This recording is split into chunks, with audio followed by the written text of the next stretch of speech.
Hello बच्चों, जय भारतीय स्कूल के यूट्यूब चैनल में आप सभी का स्वागत है। आज अपन पढ़ने वाले हैं साइंस, और साइंस के अंदर क्लास 7th का फर्स्ट चैप्टर। ठीक है, उससे पहले आप लोगों ने पढ़ा होगा, जो इससे पहले अपना एक पार्ट आया था, विज्ञान किसे कहते हैं। ठीक है, विज्ञान को जानिए। ठीक है, तो विज्ञान क्या होता है वो आप लोगों ने पहले जो अपना फर्स्ट वीडियो था उसके अंदर आप लोगों ने पढ़ा होगा।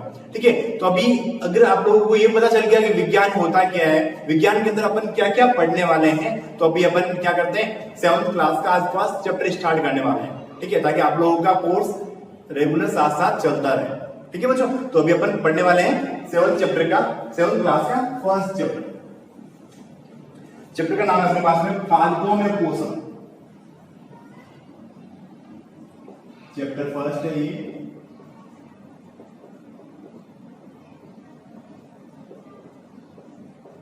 पादपों में पोषण। पादपों में पोषण, देखिए ये चीजें बताने से पहले, पादपों में पोषण की प्रक्रिया को बताने से पहले मैं आप लोगों को ये बताना चाहूंगा कि अपन लोग पढ़ते हैं पादप और एक होते हैं जंतु। पादप और जंतु होते हैं। अब लोगों को पता है ये पादप और जंतु होते हैं, इनके जो ये सजीवों में आते हैं। किसमें आते हैं? सजीवों में आते हैं, जो शोषण की क्रिया करते हैं। चल फिर अब आपको वैसे पादप कैसे चल सकते हैं, लेकिन गति होती है उनके अंदर, वृद्धि होती है उनके अंदर। पादप पहले छोटा होता है, फिर बड़ा बड़ा बड़ा इतना बड़ा हो जाता है। ठीक है, तो अपन ये डिस्कस करेंगे कि पादप किस में आते हैं? सजीवों में आते हैं। और ये जो सजीव होते हैं, पादप किस में आते हैं? सजीव में आते हैं। और ये सजीव जो होते हैं, इन सजीवों के शरीर की जो सबसे छोटी जो इकाई होती है, इन सजीवों के शरीर की जो सबसे छोटी इकाई होती है, उसे अपन लोग क्या कहेंगे? कोशिका कहेंगे। उसे अपन लोग क्या कहेंगे? कोशिका कहेंगे। कि जो जैसे कि मान लो अपने बात ये कर सकते हैं, जो मकान जो बना है, मकान ईंटों से मिलकर बना है, तो मकान में छोटी इकाई किसे मान लिया? अपन ईंट मान लिया। ठीक है, तो इसी प्रकार से अपन क्या कहेंगे? जो सजीवों की शरीर की जो सबसे छोटी इकाई है, उसे अपन लोगों ने क्या नाम दिया? कोशिका। कोशिका, कोशिका किसे कहते हैं? अपन क्या कहेंगे? कोशिका की परिभाषा क्या देंगे? सजीवों की सबसे छोटी इकाई।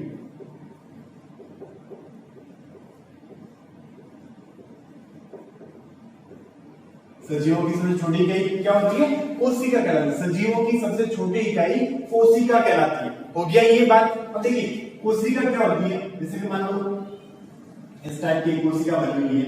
इस कोशिका के अंदर, ये जो कोशिका है, इस कोशिका के अंदर एक छोटी सी संरचना होती है, जिसे अपन लोग बोलते हैं केंद्र।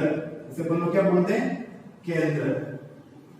ठीक है, और कोशिका के अंदर यहाँ पे एक लिक्विड होता है। लिक्विड मतलब द्रव होता है। ठीक है, और इसे क्या बोलते हैं अपन लोग? कोशिका द्रव। कोशिका द्रव। अब देखिए ये तो होगी कोशिका द्रव और ये हो गया केंद्र, लेकिन इस कोशिका द्रव को भी एक ऐसी झिल्ली है जो इसको रोक के रखी हुई है, उसे अपन लोग क्या क्या बोलते हैं? कोशिका झिल्ली। कोशिका झिल्ली। ठीक है, तो ये जनरल भाषा अपन क्या कह सकते हैं? ये कोशिका होती है। अब बात आती है जैसे कोशिका का हमने बता दिया, लेकिन इस कोशिका के बारे में सबसे पहले कौन से वैज्ञानिक ने कोशिका की खोज की थी? ऐसा कौन सा वैज्ञानिक था जिसने सबसे पहले अपने को बताया था कि ये कोशिका होती है? ठीक है, तो देखिए कोशिका देखिए दो टाइप की होती है, या तो सजीव हो सकती है या मरी हुई हो सकती है। दो टाइप की कोशिका हो सकती है, या तो कोई चीज जिंदा हो सकती है या कोई चीज मरी हुई हो सकती है। तो एक वैज्ञानिक थे रॉबर्ट हुक।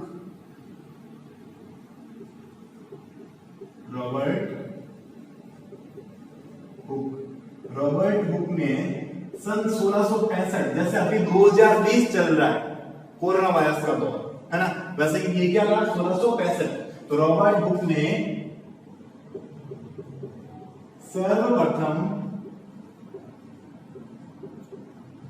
कोशिका को खोजा। कोशिका को खोजा, लेकिन वो कोशिका कैसी थी? मृत थी। कोशिका कैसी थी? वो मृत कोशिका थी। ठीक है, लेकिन उसके बाद में कुछ सालों बाद में वैज्ञानिक आए, एंटोनी ल्यूवेनहॉक। वैज्ञानिक का नाम क्या था? एंटोनी ल्यूवेनहॉक। कब आए थे ये? 1674 में। ठीक है, इन्होंने क्या किया था? जीवित कोशिका की खोज की। इन्होंने किसकी खोज की? जीवित कोशिका की।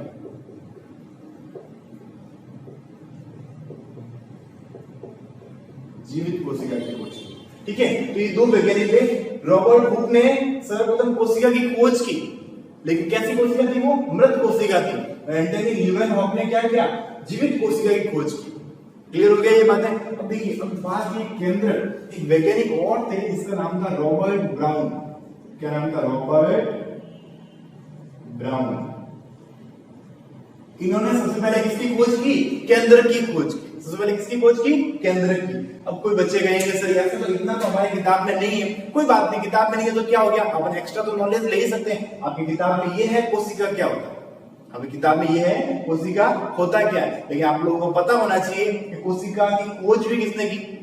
जब अपन इतनी जानकारी प्राप्त कर रहे हैं तो अपने को थोड़ी बहुत एक्स्ट्रा जानकारी होनी चाहिए, क्योंकि आप आगे क्लास में जाओगे 9वीं 10वीं क्लास में तो आप लोगों को ये पढ़ना पड़ेगा। तो इससे बेटर ना आप लोग पहले ही ध्यान रखो, है ना। तो अपने पास में ये क्या हो गया? रॉबर्ट ब्राउन ने सबसे पहले किसकी खोज की? केंद्र की खोज की। ठीक है, अब आते हैं अपन लोग पादपों में पोषण के ऊपर। बेटा तो नहीं है, आप लोग अपनी कॉपी के अंदर ऐसे कैसे नोट कर लेना ताकि आप लोगों को पता रहेगा हाँ क्या क्या होता है ये, है ना।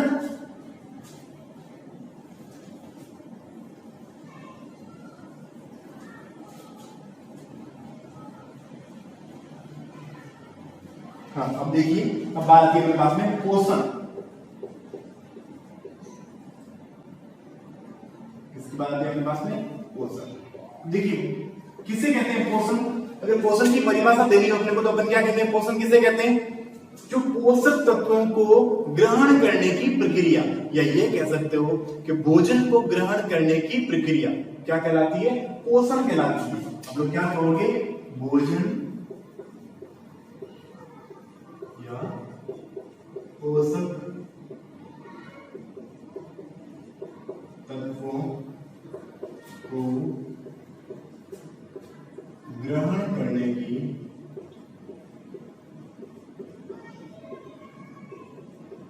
प्रक्रिया को पोषण कहते हैं।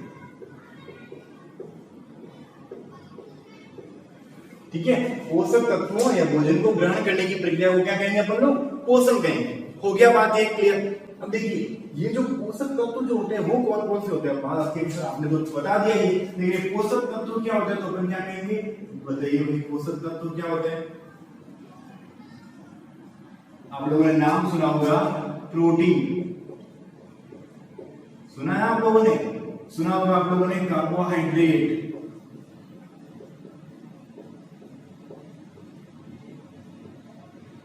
वसा,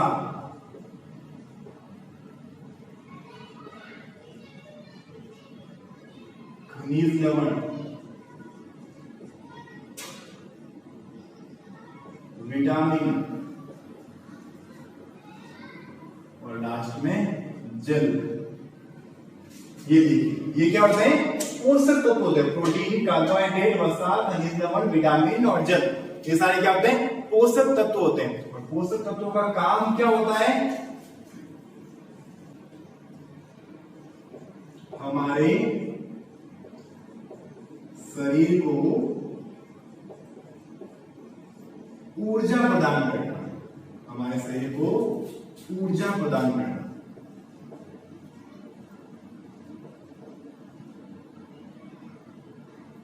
चाहे पादपों के अंदर पोषण की प्रक्रिया हो रही है तो भी क्या दे रहे हैं? उनको ऊर्जा दे रहे हैं। तो भी उनको क्या दे रहे हैं? वो ऊर्जा दे रहे हैं। अब देखिए, ये जो पोषण के आधार पर जो जीव होते हैं वो दो टाइप के होते हैं, एक तो स्वपोषण और एक विषम पोषण।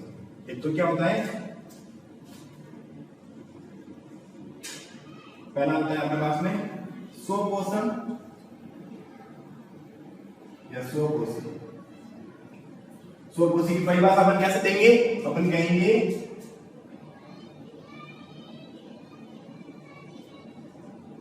सजीव अपना भोजन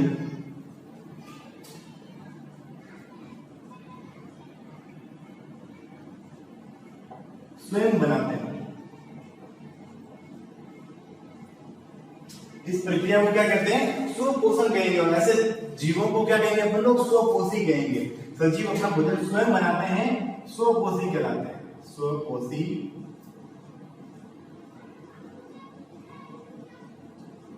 कहलाते हैं। और दूसरी परिभाषा हो जाएगी अपने पास में विषमपोषी। दूसरी परिभाषा क्या हो जाएगी? विषमपोषी। विषमपोषी किसे कहते हैं? जो भोजन के लिए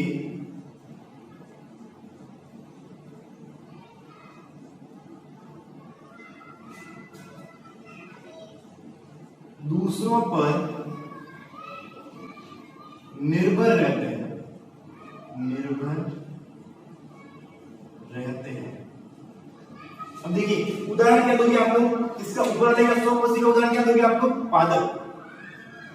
जितने पेड़ पौधे हैं सब, और इसमें अपन क्या देंगे? जीव जंतु। जीव जंतु, या आप कह सकते हो मनुष्य। मनुष्य कैसा है? विषमपोषी है, पादपों के ऊपर निर्भर है। और पादप भोजन की प्रक्रिया किसके द्वारा करते हैं? कैसे भोजन बनाते हैं? एक प्रक्रिया होती है जिसे बोलते हैं प्रकाश संश्लेषण। ठीक है, जिसे अपन क्या बोलते हैं? प्रकाश संश्लेषण। एक बार आप लोग इसे नोट कर लो ताकि मैं इसको मिटा दूं। ठीक है, उसके बाद में आपको आगे बढ़ाऊंगा कि प्रकाश संश्लेषण क्या होता है। आप लोग नोट कर लो एक बार ना अच्छे से।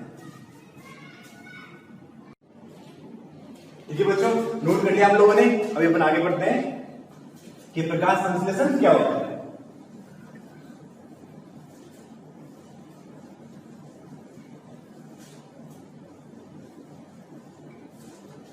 देखिए अभी अपन पढ़ने वाले हैं प्रकाश संश्लेषण।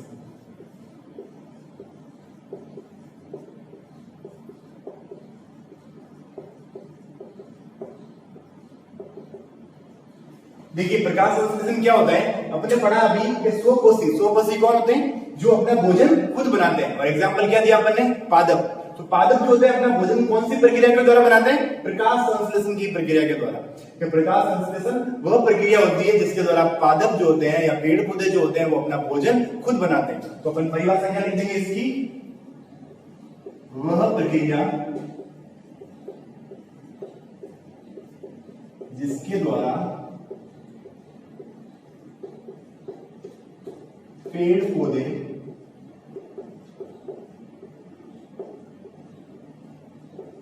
अपना भोजन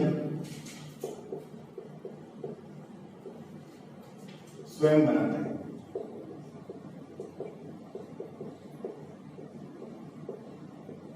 ठीक है, तो ये इसकी क्या हो गई अपने पास में? परिभाषा हो गई। अब बात आती है कि अगर प्रकाश संश्लेषण होता है तो प्रकाश संश्लेषण किस तरीके से होता है? कौन कौन सी चीजें प्रकाश संश्लेषण में पादपों को जरूरत पड़ती है? तो देखिए अभी अपन पहले बात करते हैं। सबसे पहले अपने को जरूरत पड़ती है सूर्य के प्रकाश। सूर्य का प्रकाश। ठीक है, अपने को क्या मिल गया? सूर्य का प्रकाश। आप लोगों को पता है कि अपनी पूरी प्रकृति के अंदर जो सबसे बड़ा जो ऊर्जा का स्रोत है वो कौन है? सूर्य। तो पेड़ पौधे भी जो होते हैं वो क्या करते हैं? सूर्य से क्या करते हैं? ऊर्जा को ग्रहण करते हैं। तो अपने पास सबसे बड़ा स्रोत कौन सा आ गया? सूर्य का प्रकाश, जो क्या करता है? प्रकाश संश्लेषण में हेल्प करता है। इसलिए इसका नाम भी क्या है? प्रकाश संश्लेषण। ठीक है, तो अपने को क्या हो गया? पहला चीज अपने क्या देखी? सूर्य का प्रकाश। दूसरी देखिए जल। अभी अपने को पादपों में को जल कहां से मिलता है? जो भी पादपों की जो जड़ें होती है, जड़ें क्या करती है? जल को क्या करती है? एब्जॉर्ब करती है, अवशोषित करती है। ठीक है, तो पादपों की जो जड़ें होती है वो क्या करती है? पानी को लेकर उसकी पत्तियों तक पहुंचाती है। ये जो संपूर्ण जो प्रक्रिया हो रही है वो कहां पर होती है? पेड़ पौधों की पत्तियों में होती है। पेड़ पौधों की पत्तियों में होती है, इसलिए उन पत्तियों को खाद्य फैक्ट्री कहा जाता है। खाद्य फैक्ट्री। अब खाद्य फैक्ट्री क्यों कहते हैं? फैक्ट्री के क्या काम करती है? किसी चीज का निर्माण करने का काम फैक्ट्री में होता है ना। तो खाद्य मतलब भोजन का निर्माण कौन करती है? पत्तियां करती है। इसलिए पेड़ पौधों की पत्तियों को हम लोग क्या कहते हैं? खाद्य फैक्ट्री कहते हैं। तो पत्तियों के अंदर कौन सी प्रक्रिया होती है? प्रकाश संश्लेषण। तो अपने को सूर्य का प्रकाश मिल गया, पत्तियों ने क्या कर दिया? सूर्य के प्रकाश को ग्रहण कर लिया। जल, जड़ से जल आ गया, उसके बाद में अपन क्या करेंगे? CO2। ठीक है, बदल लेके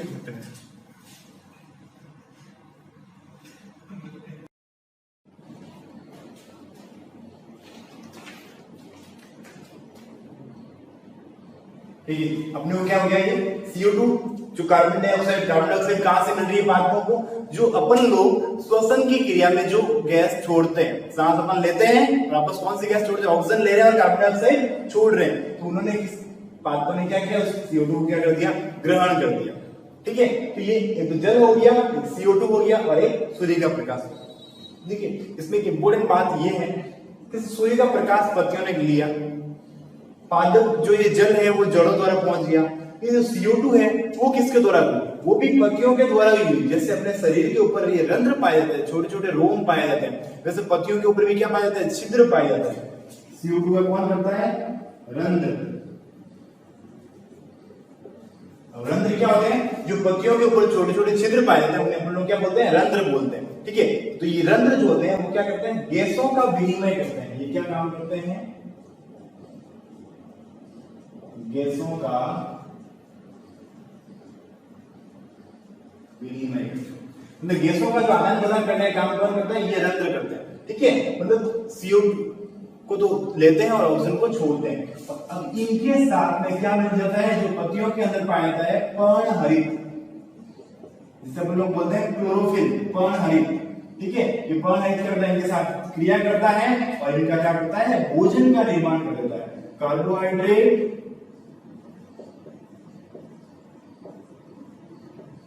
प्लस ऑक्सीजन, कार्बोहाइड्रेट और ऑक्सीजन का निर्माण हो जाता है। तो इस तरीके से पादपों के अंदर क्या होता है, प्रकाश संश्लेषण की अभिक्रिया कंप्लीट होती है। आपको पूछे प्रकाश संश्लेषण की अभिक्रिया के घटक कौन कौन से हैं, तो अपन घटक क्या क्या कहेंगे, सूर्य का प्रकाश, जल, कार्बन डाइऑक्साइड और पर्णहरित, ये सब मिलकर क्या करते हैं, प्रकाश संश्लेषण की अभिक्रिया को कंप्लीट करते हैं। ठीक है, और किसको बनाते हैं, कार्बोहाइड्रेट, इसको यहाँ पे आप लोग ग्लूकोज बोल सकते हो, ग्लूकोज,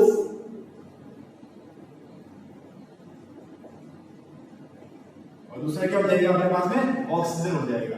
ठीक है, अब बात आती है कि जो गैसों का विनिमय रंध्र में होता है। ठीक है, तो अभी अपन देखिए, पहले बता दूं आप लोगों को, कार्बन ये जो प्रकाश संश्लेषण की अभिक्रिया लिखी है, इसका एक रासायनिक अभिक्रिया लिखते हैं। क्या लिखते हैं अपन लोग, रासायनिक अभिक्रिया। देखिए रासायनिक अभिक्रिया कैसे लिखेंगे, अपन ने क्या डाला है, CO2 प्लस जल। ठीक है, CO2 और जल ने अभिक्रिया की, किसकी उपस्थिति में अभिक्रिया की, सूर्य के प्रकाश। ये एसेंस जो बनाया मैंने, ये क्या है, सूर्य का प्रकाश, सूर्य का प्रकाश किसकी उपस्थिति हो रही है, पत्तियों के अंदर। पत्तियों में क्या होता है, पर्णहरित होता है। ठीक है, और क्या बना देगा, ग्लूकोज बना देगा, C6H12O6।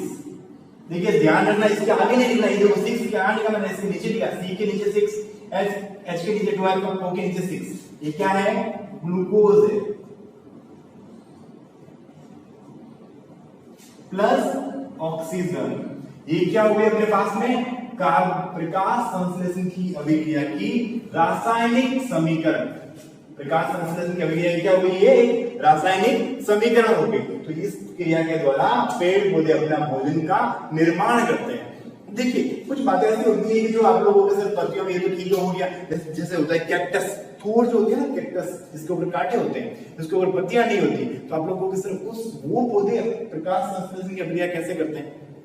अब क्या होता है, उन पौधों में वो पौधे क्या होता है, रेगिस्तानी या फिर पहाड़ी इलाकों में ज्यादा पाए जाते हैं। तो वहां पर क्या होता है कि पत्तियों से जो पानी जो उत्सर्जित होता है, उस क्रिया को रोकने के लिए, उस दर को कम करने के लिए उसकी जो पत्तियां होती है वो कांटों में रूपांतरित हो जाती है, कांटों में बदल जाती है, ताकि दूसरे जो जीव होते हैं वो उसको पौधे को खा नहीं सके। कांटे रहेंगे तो नहीं खाएंगे, और उसका जो तना होता है वो कैसा होता है, हरे कलर का होता है।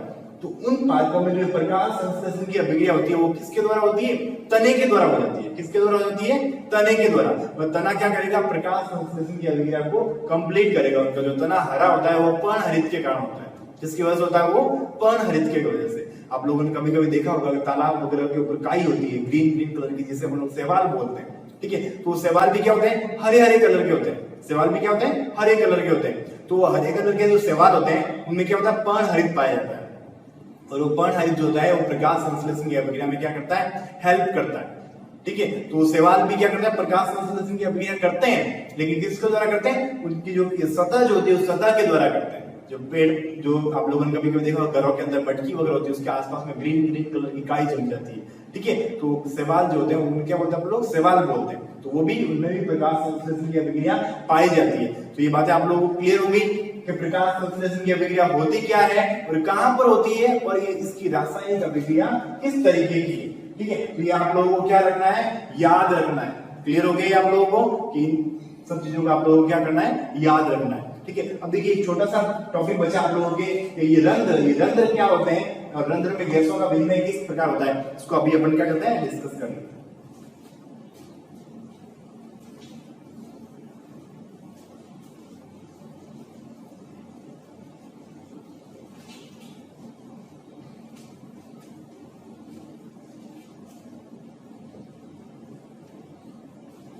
क्या आप लोग ये ध्यान रखें, जो प्रकाश संश्लेषण की जो प्रक्रिया होती है वो कैक्टस वगैरह जो होते हैं, कैक्टस वगैरह उनमें किसके द्वारा होती है, तने के द्वारा, है ना। या फिर आप लोग ये बोल सकते हो कि जो रेगिस्तान में पाए जाने वाले पादप जो होते हैं उनमें तने के द्वारा होती है, क्योंकि तना उनका कैसा होता है, ग्रीन कलर का होता है। ठीक है, ये बात क्लियर हो गई। अब देखिए हमारा आपके पास एक छोटा सा पार्ट है रंध्र।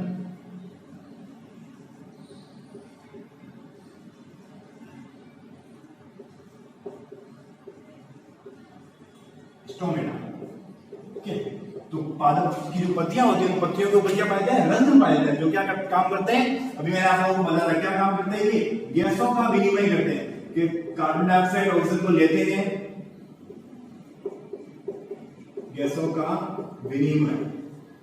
ठीक है, गैसों का आदान प्रदान इनके द्वारा होता है। देखिए रंध्र होता कैसा है, रंध्र एक टाइप की, इस टाइप की संरचना होती है, मैं यहाँ पे बना देता हूँ आप लोगों के।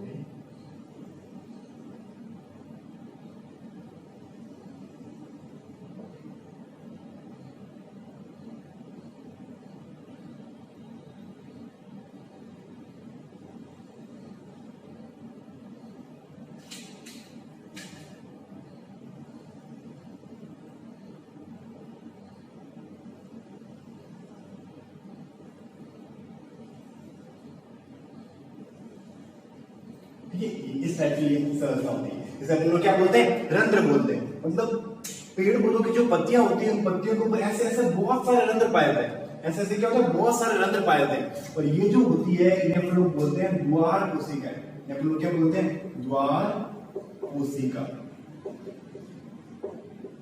ये जो बीच में जो स्पेस है इसे हम लोगों ने क्या नाम दिया, जैसे ये पूरा का पूरा रंध्र है, लेकिन ये जो छिद्र होता है ये मुख्य रंध्र होता है। ठीक है, अब देखिए अब ये रंध्र जो होता है ये क्या होता है, ये भी खुला हुआ है, ये इस टाइप में खुला हुआ है, लेकिन जैसे ही द्वार कोशिकाएं बंद हो जाती है तो ये रंध्र कैसा हो जाता है, जैसे अभी इस कंडीशन में ये रंध्र कैसा हो जाता है, ऐसा हो जाता है। ठीक है, रंध्र क्या हो गया, बंद हो गया, तो इसमें गैसों का विनिमय नहीं हो रहा है। लेकिन जैसे ही ये फूलती है, साइड में जो द्वार कोशिकाएं फूलती है, रंध्र कैसा हो जाता है, ऐसा हो जाता है, इस कंडीशन में आ जाता है।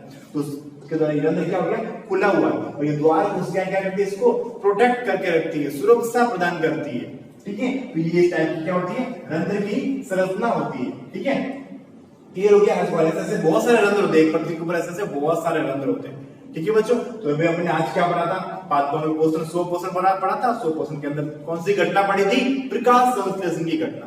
क्लियर हो गया आप लोगों को ये, तो आप लोग प्रकाश संश्लेषण की घटना को आप लोग ढंग से एक बार वीडियो को प्रॉपर देख ले, पूरा एक बार वापस रिवाइज कर ले। देखिए आप जब तक वीडियो को 2 बार नहीं देखोगे तब तक समझ में नहीं आएगा, एक बार पूरा देखना पड़ेगा। फिर आप लोगों को नोट्स भी तो बनाना है कॉपी के अंदर, आप लोगों को कॉपी के अंदर नोट्स भी बनाने पड़ते हैं ना। तो कॉपी के अंदर आप लोग साथ साथ में पोज करते करते नोट्स बनाते तो ठीक है, नहीं तो फिर क्या करो, आप लोग पहले वीडियो को देख लो, फिर वापस जब वीडियो को देखोगे तब आप क्या करोगे, साथ साथ में नोट करते रहो। वीडियो को पोज करो और नोट कर दो, कॉपी के अंदर नोट कर दो। मैं आप जब आपको बोलता हूँ आप लोग नोट कर लो तो आप लोग ये काम कर सकते हो। ठीक है बच्चों, तो ये अपना क्या हो गया, ये इस चैप्टर का अभी फर्स्ट पार्ट पूरा किया है, आगे वाला पार्ट जो आपके नेक्स्ट वीडियो में आप लोगों को दे दिया जाएगा। ठीक है, ओके, थैंक यू।